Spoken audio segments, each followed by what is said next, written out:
Allora, abbiamo 1000 euro di budget, 500 di produzione, e ci sta, 500 di videoclip perché deve essere figo, e la promozione? Per la promozione non c'è budget, ma tanto se il pezzo è bello va da solo.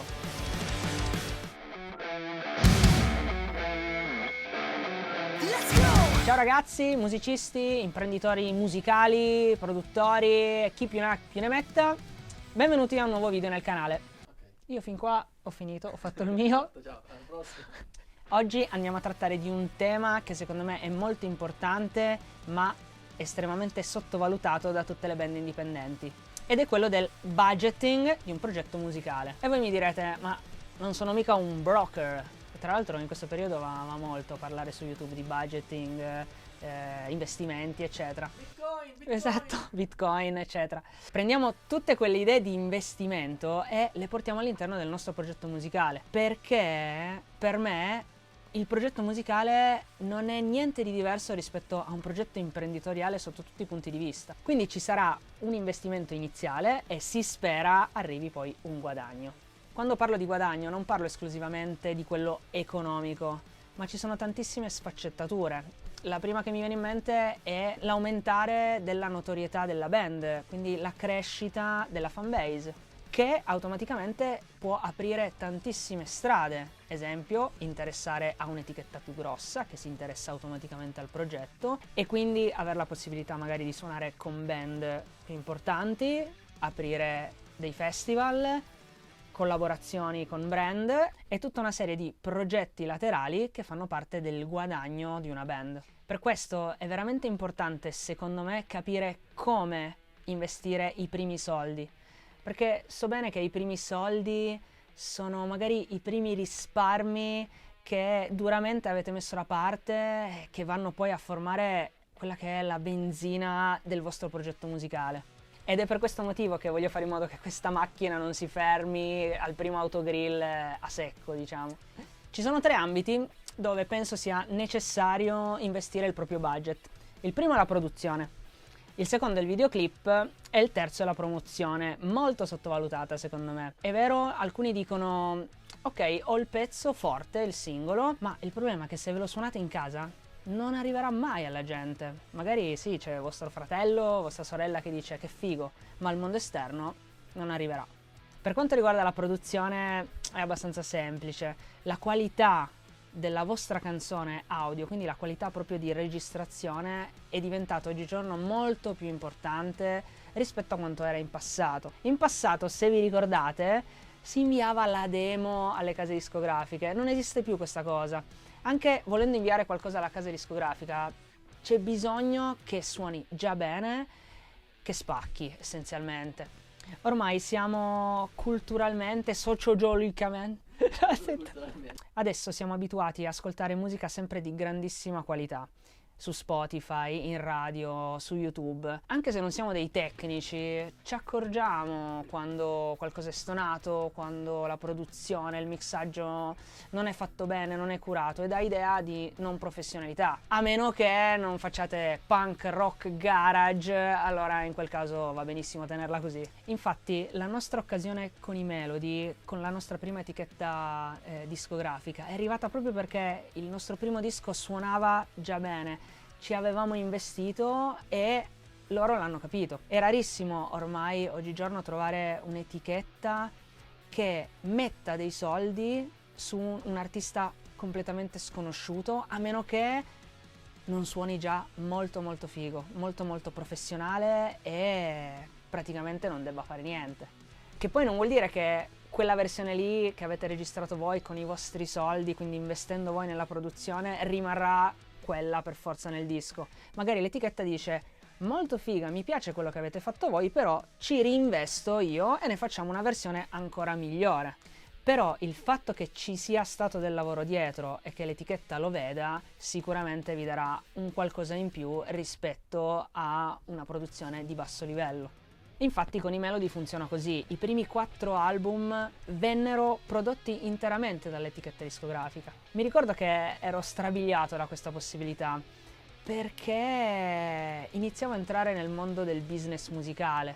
Naturalmente loro avevano trovato qualcosa nella nostra musica e non è che erano dei martiri e ci pagavano i dischi così, loro stavano facendo business. Infatti mi ricordo che il primo disco lo pagarono 4.000 euro circa, ma poi da quei 4.000 euro investiti da loro ne fecero almeno 10. Il secondo punto fondamentale dove investire è sicuramente il videoclip.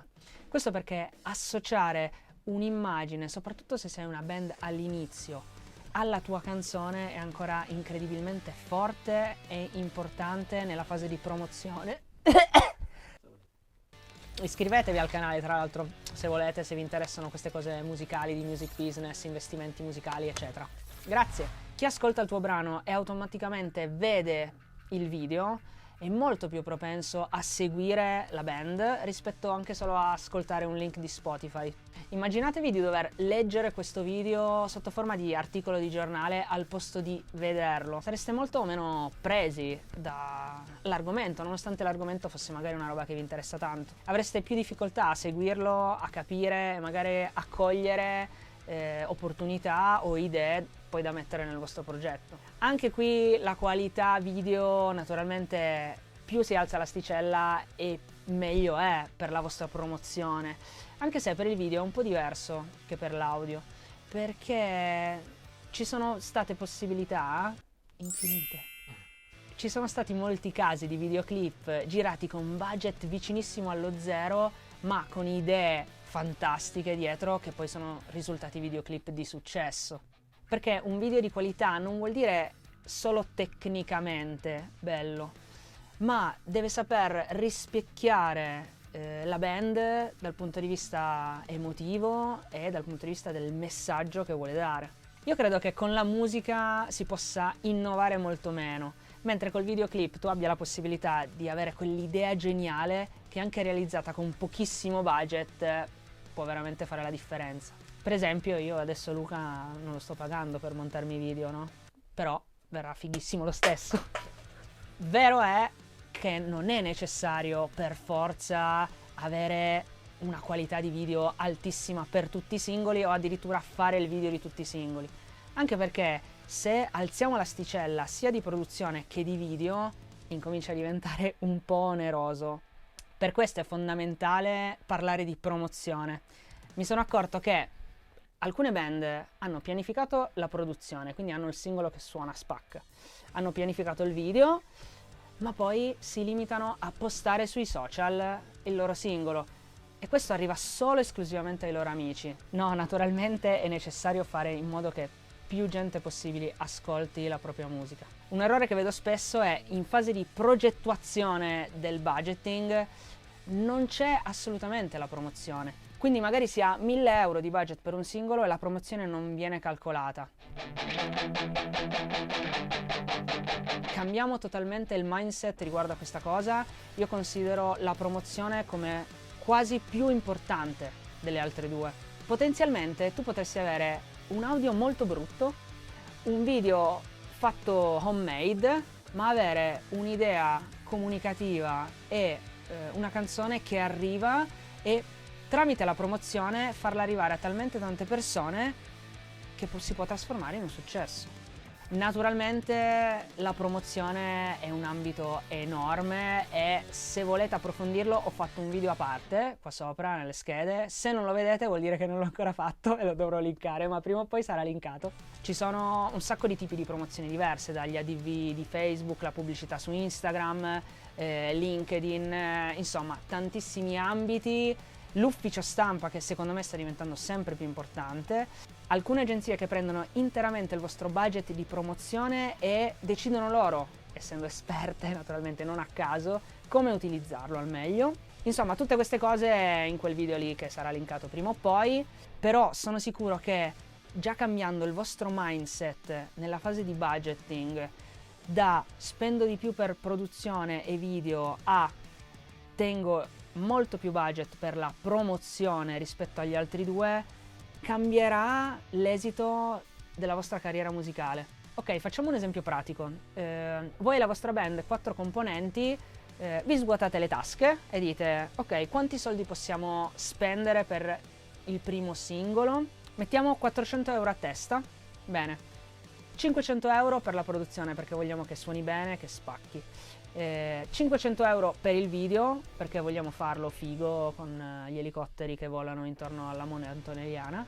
Non penso che costi così un elicottero, però dai, ci siamo. E 600 euro per la promozione. Magari mi dite, ma 600 euro solo per la promozione? Ecco, quello è il mindset sbagliato.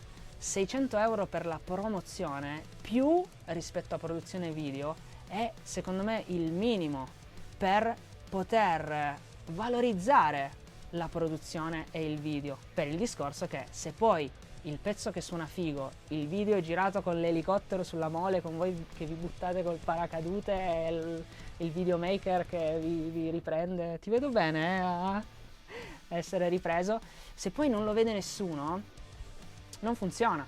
Quindi ricapitolando, produzione, videoclip e promozione sono i 3 ambiti fondamentali che secondo me dovreste prendere in considerazione quando fate budgeting del vostro singolo. Mi raccomando, non sottovalutate la promozione, che secondo me è la cosa più importante.